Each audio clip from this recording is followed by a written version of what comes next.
Welcome to Sunday School for Sunday, December 8th, 2024. For our junior high students, I do not own the rights to this music. Today's lesson scripture is coming out of Psalms chapter 95, verses 1 through 7. Our memory verse is Psalms chapter 95, verse 1. Oh, come, let us sing unto the Lord. Let us make a joyful noise to the rock of our salvation. The title of today's story: Bits and Pieces. God hasn't done many big things in my life, Jamie said. I don't like my school. My father just lost his job. He and my mom are starting to argue. Fran looked at her friend. Their parents were the same ages, and their families grew up together. They had known each other all their lives. She sympathized with Jamie and loved her. She wanted to say something important but couldn't think of anything. Say something, Jamie said. I don't know what to say, Fran told her. I know that I'm your friend. I know my parents have fought before. They fought when Mom got sick, when we didn't have health insurance. For a long time, I thought they wanted to separate. Why do we even know about separations and divorces? It's not fair, said Fran. The old-timers tell me that there was once a world where parents didn't say such words around their kids. You sound like an old-timer. I am, said Fran. I'm 12. I do know, silly.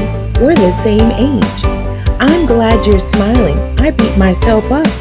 If you kept that face you were wearing just a minute ago. You were right, said Jamie. You don't know what to say. I love you.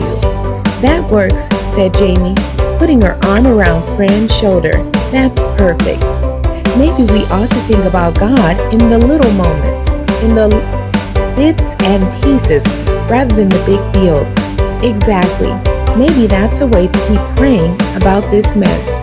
Our lesson scripture, Psalms chapter 95, verses 1 through 7. Oh, come, let us sing unto the Lord. Let us make a joyful noise to the rock of our salvation. Let us come before his presence with thanksgiving and make a joyful noise unto him with psalms. For the Lord is a great God and a great King above all gods.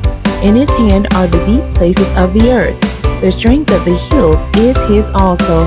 The sea is his, and he made it, and his hands formed the dry land. Oh, come, let us worship and bow down. Let us kneel before the Lord our Maker. For he is our God, and we are the people of his pasture and the sheep of his hand. Make a joyful noise. It's one of the most common ways for talking about God. God is our rock. Think about the depth of that metaphor. This means that God is trustworthy. God is sure, reliable, and permanent. Of course, there are rocks that you can pick up and throw.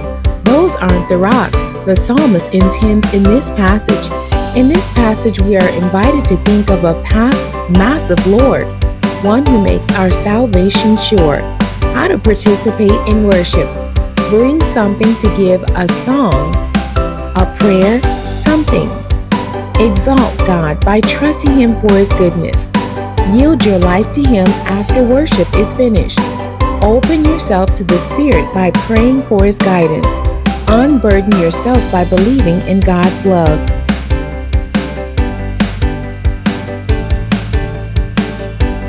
You are going to join your classmates in planning a brief time of worship to respond to the Lord in worship.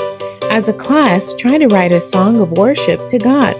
If there is a talented songwriter or musician in your class, let them use their gifts to help lead, and ask your teacher for any help you need. Then go through what you've planned. In praise, many people realize that a power beyond them gives meaning to their lives. They realize that the gift of their lives comes from another power. Inside all of us is a desire to thank and praise that power. Everyone responds, people who know God and those who don't, because we know that we were made. How do we respond to this knowledge? We thank God in praise. The psalmist declares that God is the rock of his salvation and is worthy of praise and worship. For us who are Christians, we borrow this language and it becomes a guide for us. It helps us order ourselves as worshipers. Becoming excited. If it takes you time to consider reasons to be excited about God, spend this week keeping track of all the things you have that you didn't personally create. Think about how God brought those things into your life. Are those reasons to be thankful? The end. God bless you. Thank you for joining me today.